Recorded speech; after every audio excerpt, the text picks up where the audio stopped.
Channel. ഇന്ന് നമ്മൾ ഉണ്ടാക്കാൻ പോകുന്ന റെസ്റ്റോറന്റിൽ കിട്ടുന്ന മയോണൈസ് ആണ്. വരൂ നമുക്ക് വീഡിയോയ്ക്ക് പോവാം.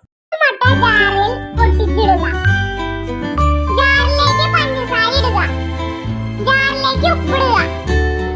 അടുത്തതായി ഇടുന്നത് വിനാഗിരി അല്ലെങ്കിൽ നാരങ്ങ നീരും വേണമെങ്കിൽ ഇടാം.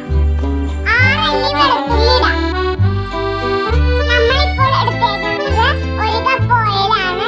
കുറച്ചായി നമുക്ക് ഓയിൽ ഒഴിച്ചു കൊടുക്കാം. അത് കഴിഞ്ഞ് നമുക്ക് അടിച്ചെടുക്കാം. കുറച്ചെണ്ണം നമുക്ക് ആഡ് ചെയ്ത് കൊടുക്കാം. ബാക്കിയുള്ള എണ്ണയും കൂടി ഒഴിച്ചു കൊടുക്കാം.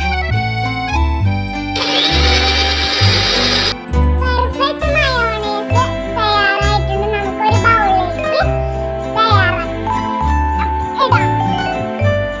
നമുക്ക് കുറച്ച് മയോണൈസ് മതിയെങ്കിൽ നമ്മൾ എടുത്തിട്ടുള്ള ഇൻഗ്രീഡിയൻസ് ഒക്കെ നമുക്ക് പകുതി എടുത്താൽ മതി. അതേപോലെ തന്നെ ഓയിൽ ഒരു 3 പ്രാവശ്യമൊക്കെ ആയിട്ട് ചേർത്ത് കൊടുത്താൽ മാത്രമാണ് നമുക്ക് തിക്ക് ആയിട്ടുള്ളതും അതേപോലെ തന്നെ പെർഫെക്റ്റ് ആയിട്ടുള്ള മയോണൈസ് തയ്യാറാക്കാനായിട്ട് പറ്റുള്ളൂ. അതേപോലെ തന്നെ മയോണൈസ് നമുക്ക് കുറച്ചും കൂടി ലൂസ് ആയിട്ട് വേണമെന്നുണ്ടെങ്കിൽ നമ്മൾ 3ാമത്തെ പ്രാവശ്യം അടിച്ചെടുക്കുന്ന സമയത്ത് ലോ സ്പീഡിലേക്ക് അടിച്ചാലും മതി.